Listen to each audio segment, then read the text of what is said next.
Well, welcome and thank you for your patience. As you can imagine, we've still got lots of things to do. We've got here with us today Thomas Greminger, Chair of the Permanent Council, the Secretary General Lamberto Zannier, who you all know, and at the end, our colleague from the Special Monitoring Mission, Alexander Hug. So we'll be able to tell you about everything that's happening, and I'll pass straight over to Thomas to kick off. Thank you, Katie. Ladies and gentlemen, good morning. On behalf of the Swiss chairmanship, let me begin by emphasizing that we are relieved that both teams were freed and that both teams are back safe. We are also relieved that the release was unconditional and that they are unharmed and, at least at first glance, in good condition health-wise. As stated by the chair in office and president of the Swiss Confederation, Burkhalter, on the 28th of June, Switzerland would like to thank all those at all levels who contributed to this end. We call on the public and the media to respect the ex-detained monitors' need for rest and privacy in order to recover from this ordeal. We have the deepest respect for the way the detained monitors went through this difficult period. These monitors have done their work correctly, with a measured approach and fully in line with the terms of engagement and the security parameters valid at the time contact was lost. Thereby, they contributed to the noble cause of the SMM of being the impartial ears and eyes on the ground, which is the very essence of that mission. That they had to pay such a high price for the job they did is the sole responsibility of the abductors. Their behavior was and remains unacceptable. So we have every reason to be very proud of our monitors. Let me quickly outline what the Swiss chair did to help with the release. On a political level, Chair in Office Burkhalter used every opportunity to solicit support for their release effort. He called upon his intergovernmental counterparts to use the means at their disposal to work towards this end. One such occasion, as you may recall, was his meetings with President Putin and with the Ukrainian Foreign Minister Klimkin here in Vienna in the margins of the annual Security Review Conference. CIO Burkhalter also reiterated his calls for restraint on all sides and the need for dialogue. The Swiss chairmanship used its contacts at all levels to advance the efforts for the release of the SMM monitors. The CIO's representative in the tripartite contact group that accompanies the implementation of Ukraine President Poroshenko's peace plan, Ambassador Heidi Tagliavini, played also an important role and used her leverage to call for the release in the framework of her contacts, including by a public appeal on TV. On a practical level, Switzerland coordinated closely with the authorities of all 8 affected participating states to provide SMM with the best possible support in their endeavors for a quick release. The support from police experts on hostage-taking, channeled through EUNAT, and this stands for European Network of Advisory Teams on Hostage-Taking, proved to be especially effective. Finally, Switzerland contributed twice an aircraft which flew the 2 teams out from Dnipropetrovsk to Vienna. Each accompanying crew contained psychological counseling specialists and medical care components. I met with both teams upon their arrival here in Vienna, and I can confirm that they're physically in good shape. However, we all know that such an experience very often has a psychological aftermath later on. It's therefore all the more important that the team members continue to get medical care, something Switzerland will continue to provide along with the support from CPC and from other participating states whose SMM members were abducted. As for the Swiss national who was flown to Vienna with the first group on Friday evening, the 27th of June, he has since returned home to Switzerland. Let me conclude. From the Swiss chairmanship's perspective, we are encouraged to see that this chapter is now behind us and that the SMM can continue with its core work.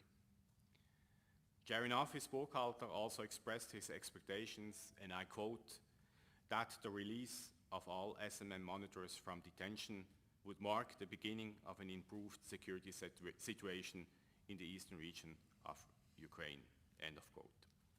Thank you for your attention. Secretary General. Thank you. Just a few points to add from my side. I'm relieved, of course. I was twice at the airport over the last 3 days, and it was good that we managed to bring back these detained monitors. This was obviously an ordeal for us. It was also the first time we in the OSCE experienced something like this. Happened before, and it was a protracted detention. So we were obviously extremely concerned at the dynamics of this whole issue. I would like also to say I appreciated the fact that we found the media not too pushy. We were obviously trying to keep a low profile on this issue because it was sensitive, and I appreciate also not having come under huge media pressure. Now that the issue is solved, we can look back and in fact we are looking at lessons learned, and we're trying to analyze also what happened. One of the issues is that obviously we've been operating in a deteriorating security environment from the time when the decision was taken to the time when these incidents occurred. There has been an involution of the situation on the ground, and which forced us also to redeploy some of the people from the two oblasts into neighboring areas. Still maintaining a presence there, and a presence that is obviously limited somehow in its operational tasks because of the security situations. But exactly for the same reason, because the security situation is becoming, and the situation overall is becoming more complicated, I think it is even more important to try to ensure that there remains an international presence there. The release was the result of a team effort. I would put the mission itself in the first place. They've been working day and night to find the channels and to use those channels to the utmost. And of course, the chair and the efforts of the secretariat and everybody involved converging on this in the end gave this positive result. From my side, one word of very high praise for our staff is needed. I met with the 8 monitors. I was impressed. I was impressed at their strength. I was impressed at their professionality. So we have very good guys on the ground. And I really think that we owe them a lot. The SMM is a successful operation. It's a good operation. I visited a number of times. I will travel soon again to Ukraine to review the situation and discuss also the way forward.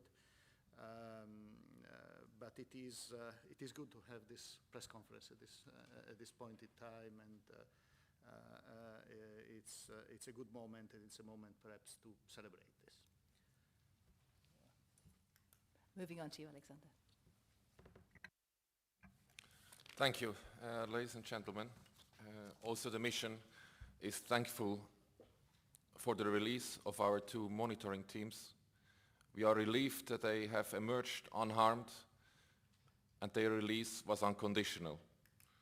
As the Secretary General already has mentioned, their resilience and team spirit should be an example to all of us. The mission thanks participating states which provided support, especially the 8 states of those 8 colleagues that were held in captivity for over a month. In this regard, we especially thank the Swiss chair in office for their constant support, advice, and especially the generous donation of air transport. We felt your support throughout these long months, and we felt it very strongly. You will understand, we cannot go into detail, but from the moment we lost contact with the two teams, we swung into action and didn't stop to secure their release. We maintain a robust presence on the ground in Luhansk and Donetsk Oblasts. In response to the security situation, we had to reconfigure our teams on the ground there. But the presence in both oblasts is there, and it's robust, and we continue our operation in both regions in eastern Ukraine. Currently, we have more than 250 monitors from over 40 participating states in 10 different monitoring teams throughout Ukraine. We look forward to the day soon when we can resume our activities in eastern Ukraine to full mission strength. But for that to happen, we need a number of improvements. We need weapons to disappear, we need checkpoints to disappear, and we need freedom of movement. The safety and security of our colleagues is our number one concern. We hope that de-escalation continues in east of Ukraine. We call for maximum restraints on all sides, and we want to see an end to the bloodshed. Thank you very much. Thank you. So now we come on to questions. As usual, if you could give your name and your media, and also it's helpful if you could let us know to whom you are addressing the question. Do I have questions?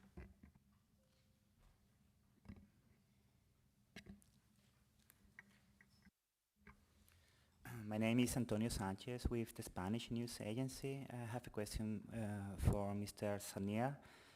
Actually, two questions, if I may. The first is, all this time you have been talking about monitors being held, being missing. Couldn't you define what has happened as a kidnapping?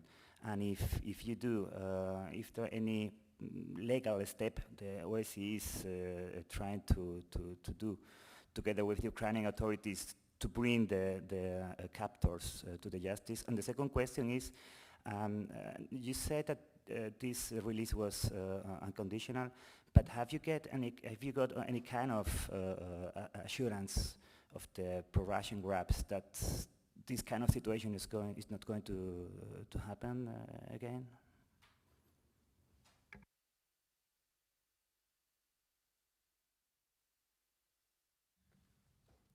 On the first, on the legal steps, of course, it is based on the decision and the arrangements we have. It is the responsibility of the Ukrainians to provide security for our forces, for our presence there. And obviously, in these circumstances, it was in a way the inability for what I would define force majeure, probably, of the Ukrainians to be there and provide security. That was one of the reasons why they got caught.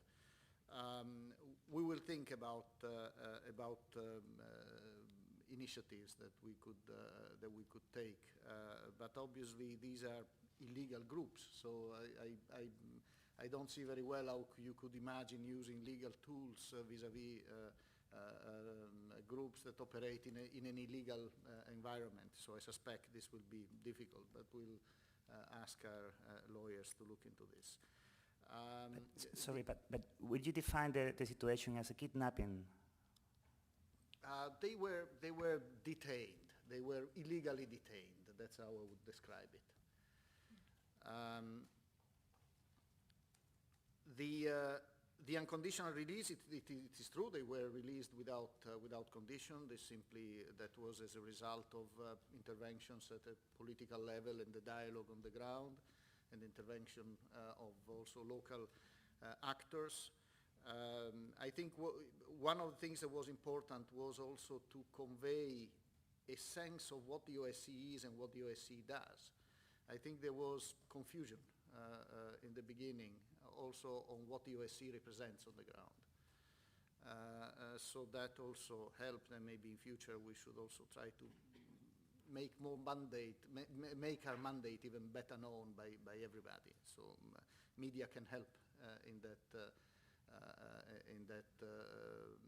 respect, conveying a sense of what the OSCE does, the inclusiveness of the OSCE, the fact that an OSCE operation includes staff from all countries in the Euro-Atlantic Eurasian space. I think that's one of the characteristics here.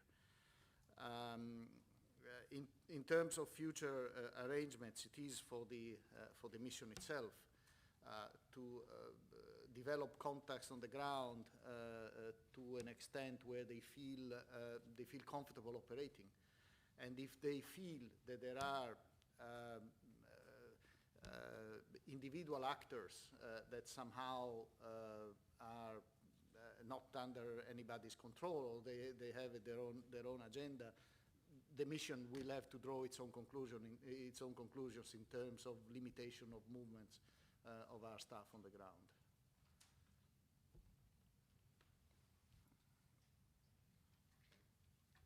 My name is Elise Lex Henkel. I'm working for the German paper Die Welt. I was wondering if you could tell us more about the illegal groups that held the monitors, who they were, how you could define them, and where the released monitors are now. There's one apparently in Switzerland, if the others are still here in Austria, and what is going to happen to them now? Are they at some point going back to the Ukraine, or are they, what's their future plans for the next months? Thank you. Maybe shall we pass this to the mission? It's more mission related. Thank you. For reasons of security, we are not able to tell more about who stands behind these two cases of captivity. You will understand that we still have, as I said before, teams on the ground, and details that we would lay open here would put them at further risk. There is also a legal question, of course, should there be a case raised in Ukraine or elsewhere against these groups. Any statement now would possibly interfere with that process. As to the whereabouts of the 8 colleagues, they are in process to their homes. We'll also understand that we not further reveal the whereabouts of them, as they have now to return to their families and find their normal lives again. And that, I think, should answer your questions, if I recall correctly.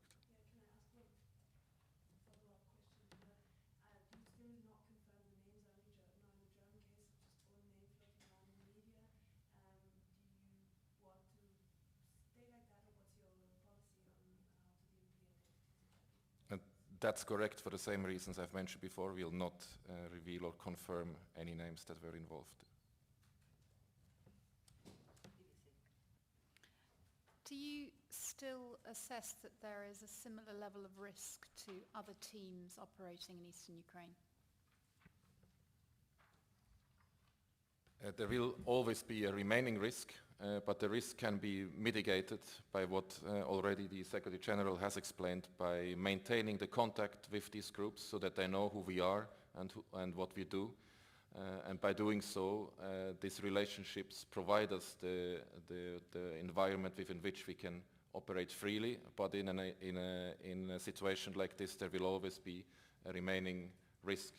But we have mitigated this, and you will also know that since the day the first group has been abducted on the 26th of May, and then the second one on the 29th, since that time there were no other incidents in eastern Ukraine, and our change of modus seems to be working. And as I have said before, we maintain a robust presence in both oblasts in the eastern Ukraine.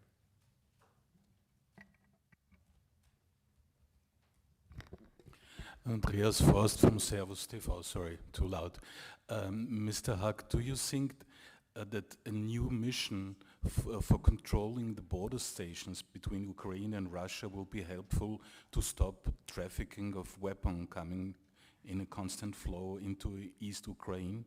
Wouldn't it be very necessary for all the missions, for all the colleagues, for all the teams there? Thank you. On future plans, including the necessity to control the border, I can't comment at this stage.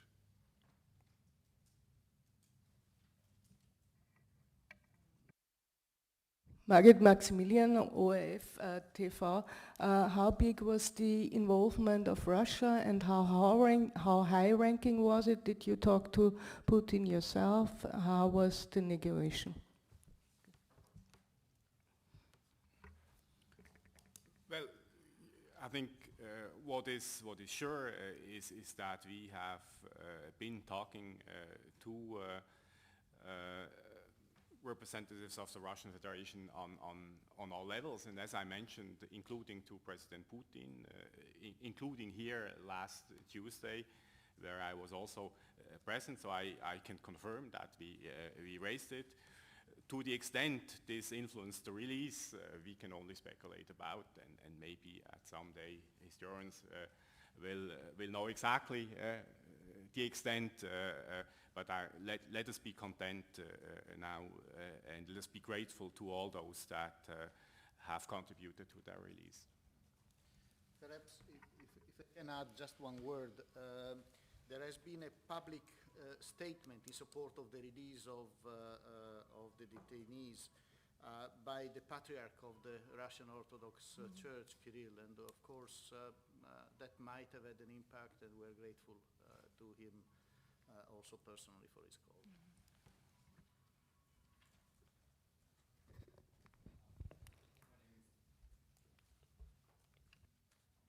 My name is Kazuto Sasa from NHK, Japanese Public TV Station. I have one question to Mr. Hug and one to Mr. Zannier. To Mr. Hug, SMS can be up to 500 members, and Mr. Upton said probably it was last month he is planning to be 500 in like 2 to 3 months. Would you tell a little bit about like the plan for the future in terms of the size of the mission? And to Mr. Zannier, the Swiss Foreign Minister, Mr. Bulkeltel, said like SMS is ready to contribute implementation of peace plan of the Ukraine president. Would you little bit more about like what sort of contribution SMS will make on that plan? Thank you. Thank you. It is correct. The Permanent Council Decision 1117 allows the mission to have up to 500 monitors.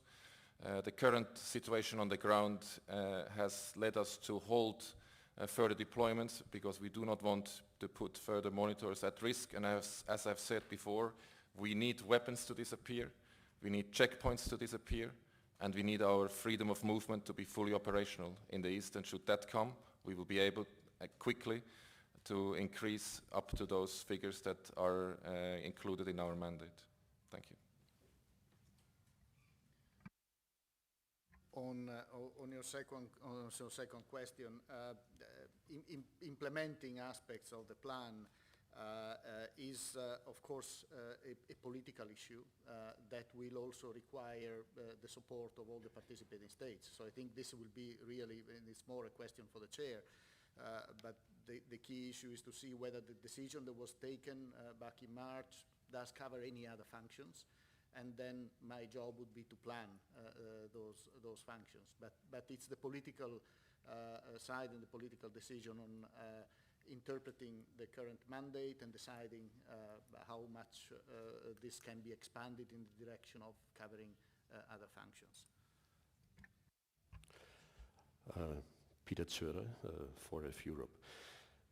Will the OSCE continue to monitor the region along the border with Russia to prevent the introduction of weapons? This is my first question. The other question is, was there any official statement by the Russian Orthodox Church on the abductions and other actions? Okay, thank you.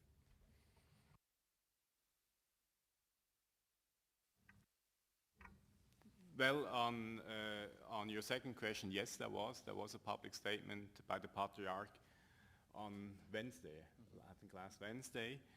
And on your first question, well, let me give you a more basic, a more general answer. The OSCE continues to be keen to play an important role in supporting the implementation of Ukraine present peace plan. Important work has been ongoing over the weekend, is ongoing today,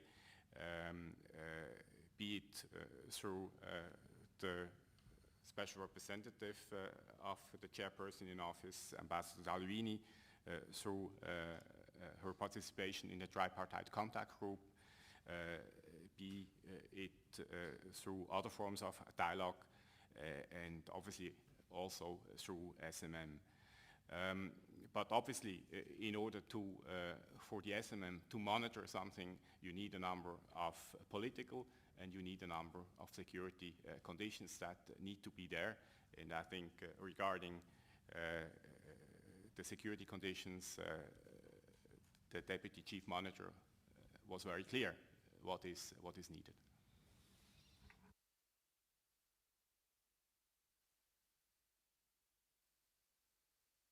National Public Radio. The ceasefire in the east of Ukraine is due to expire this evening. What are your concerns? What impact might that have on the situation for the monitors in Ukraine? That is correct. The current ceasefire holds until this evening. We continuously reassess the security situation of our teams in both Eastern Oblasts, and should the change that may come about with the end of the ceasefire require a reconfiguration, we will do so. But as I said before, we maintain, and is our intention to maintain, a robust presence in both oblasts. These presence have been there throughout the difficult time now, over the last 33 days. We have monitored with limited capacity, but the effects of our monitors being there are important and do help Ukraine and the mission as such to further implement its mandate.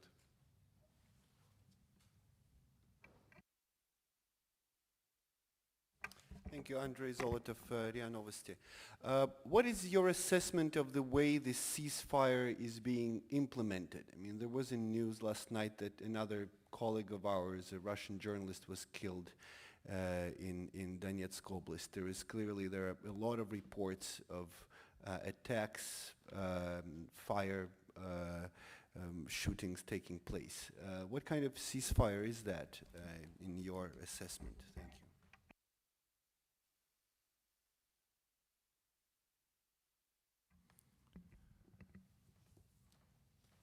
As I have outlined before, the mission has called multiple times on restraints on all sides. We want to see an end to the bloodshed in eastern Ukraine, and the Chief Monitor, Ambassador Apakan, has also called on all sides to respect the freedom of movement and rights of journalists.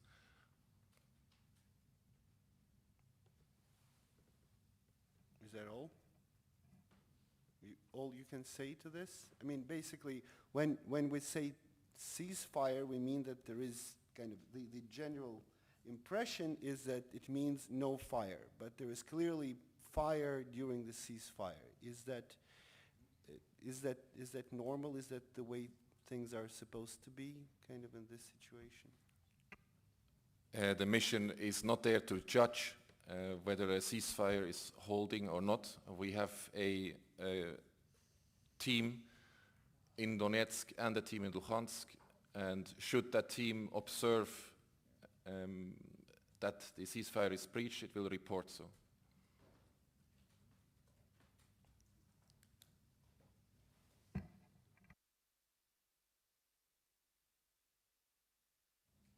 Any other questions? Can you tell us a little bit more about the changes in the modus operandi that you were talking about after the kidnapping or the captivity of your monitors? How far has that affected your mission? Thank you. The first step we have undertaken is we have reconfigured the two teams in Donetsk and Luhansk. We have reduced it to a number that makes the operation easier to handle. and we have increased our contacts with all stakeholders. That includes the government forces in these two oblasts, but also all other stakeholders, and have therefore now established a network of contact that allows us to navigate in this very difficult territory, and there were no further incidents ever since we have installed this new modus. Do I have any other questions? Then is there anything else we want to say at this point? No, okay. So let me just thank Alexander, Secretary General, Ambassador, thank you very much. Let me also echo the Secretary General's words. This has been a difficult situation for us all, and I'd like to say thank you to the media who followed us, to your discretion and for your patience. Do keep in contact with us. We'll be giving you the story as it rolls on, and there's sure to be much more to give. Keep in touch.